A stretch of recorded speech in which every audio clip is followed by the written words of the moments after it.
Book 2. I'm here to do my March wrap-up. I do it a little bit differently than other booktubers because I read so many books that I couldn't put it all into one video, so that's why I do the weekly wrap-ups. And so this is kind of, I'm going to do statistics for the books I read, and I'll pick out my top 5 favorites. Sorry if you can hear some chopping in the background. My dog, of course, when I start filming a video, decides to start chewing on a snack, so that's the noise you're hearing.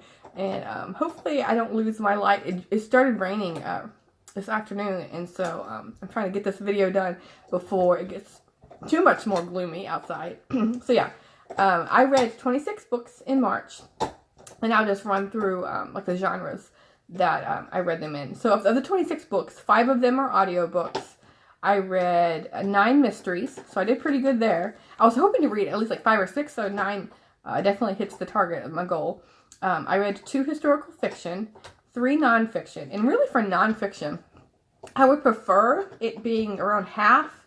So I think I'm going to make that a goal going forward this year, is to be around half nonfiction. But for this month with the mammoths and the mystery focus, that kind of went to the wayside a bit. But I still read 3 of them. I read 2 classics, 2 romance, 4 graphic novels, 2 children's books, 1 fiction, and 1 fantasy. So that's the breakdown of what I read. And then I'm going to talk about my favorites. And it's always hard for me to pick my favorites because a lot of the mysteries I really enjoyed. They were just like, the cozy mysteries is something I really like. And I also really like the thrillers, like the cop procedural, and like, you know, the serial killers, that kind of thing. I really like. So it's kind of like they're kind of opposites end of the spectrum with the mystery.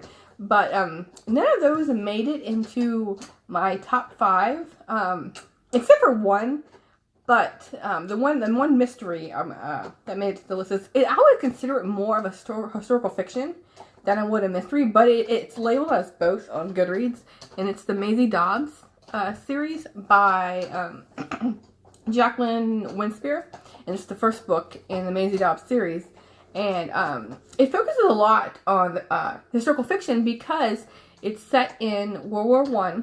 And the main character, Maisie Dobbs, it opens up with a little bit of a mystery of her trying to help a guy. Because her job, the timeline isn't linear because it starts off with her being kind of like a detective, and she's a lot of like psychology and a lot of her knowledge with education, or her educational background, helps her to kind of like understand people. And so she gets set on a job to find out about some family members of a guy who wants to know what his wife is doing. And so it opens up with that. But then it immediately, after like maybe like 10% way through the book, it jumps back to her childhood, Maisie Dobbs' childhood, and how she become to be a detective. And so the majority of the book is around the World War I time, and her being a nurse. And so that's why I really consider it more of a historical fiction than I would a mystery, because it opens up with the mystery, and then it closes with the mystery, but then most of the story, like 80% now, 75-80% is historical fiction, which I really like. And so, and I like mystery too. It's just, I feel like other genres kind of stick with me more. I mean, I do really like, I liked all the mysteries that I read. I didn't read a bad one. But for my top 5 favorites, I didn't put any of them in there. And this next one that made it my favorites is The Heaven to Betsy by Maud Hart Lovelace. I believe since I started reading this series back in January, I think one of them has made it, in my top 5 each of the months. So that's a really good sign. This one is Betsy Tacy. It's the 5th book, and it's when she's in high school. And it's a Heaven to Betsy. It's so funny because she considers like high school heaven, and I don't know about you, but I did not. High school was not heaven for me, not even close. But it's a nice take on high school because it focuses on a lot of the positives. Her family was so nice. Her parents, they let her friends come over, and the parents even host her get-togethers, which is really cool. Really like supportive, nice parents. So the parents throughout the series have really supported her with Betsy wanting to be a writer, and so they're just like the all-star, you know, goal parents to be. And so yeah, it was really nice to read this story. It didn't include Tacy as much as I like, which is like her friend that's been along with this in this series. As you can tell by the series name, Betsy Tacy. I mean, she does have a significant role in the series, but for this one, she was kind of like more in the background. It mostly focused on Betsy and her making these new friends in high school, and of course, meeting all the boys. But then Tib was like the third character that was introduced in the second book. She has left the town, and so I really hope she comes back. That's the one thing. My one negative was like I really wanted Tib to be there, but it was nice to still meet more people in the town and get to know some of them. This third book that's made it to my favorites is a nonfiction, and it's The Eternal Frontier by Tim Flannery. I'm still talking and thinking about this book. I keep talking to my boyfriend about all the stuff I learned, because I love nonfiction and I love history, and this is like focusing on the ecology of North America, and it's so fascinating. Like I could go on and on and on about this book. But it focuses on like from the very beginning of how the continent formed all the way until present day. And so, you know, at the beginning part, you talk about the landscape and how the mountains and all that, and the lakes and the rivers and all that formed. And then it goes on to the different creatures that have come to be here, and like how they immigrated into the area. And then then of course how you get the Native Americans that come. And then it moves on, of course, like with the buffalo and the plains and so forth until the present day. And so it was a really well written book. It was how many pages? 432 pages. And I read it in I think 2 days. But yeah, I kept highlighting everything. I kept talking to my boyfriend about it. And I kept really thinking about it. So if you would like it's kind of like a mismatch of like ecology, but then also has history of of people, because it includes, because of the wars and because of the Industrial Revolution, what we've done to the planet and how it's really impacted North America. And so I'm for sure going to be picking up more from this author, because there's several that have been on my wish list, and this has happened to be the first one that I picked up, so it won't be the last time I'm going to be reading Tim Flannery. And this next one is another author that is my second book reading, that I really, another author that I really like, so I wanted to pick up another one by them. This is Georgette Heyer's The Grand Sophie, and this one made it to my list because it was hilarious. It's a Regency romance, and it was so funny. I kept laughing out loud like every couple of pages, because Sophie, the main character, gets brought in to her family, her cousin's house to help. Well, her uncle dropped her off because the uncle presents her the case as she really needs a place to stay. I need you to help give her a home while I'm on vacation. So it makes it sound like Sophie, is like destitute a little bit.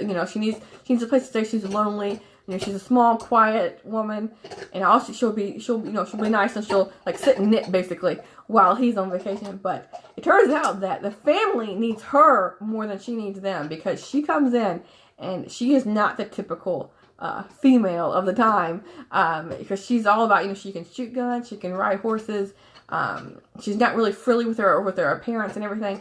And so the family is shocked by her, and like all the stuff she gets, hijinks she gets up to. It was just so funny, like hearing the family's reaction of that time period, and then what she does to kind of she does all these little things to, even though it irritates the family, it's to help them, because when she makes their acquaintance, she realizes that each of them has something going on in their lives that she could help and can fix them a little bit with each of their problems.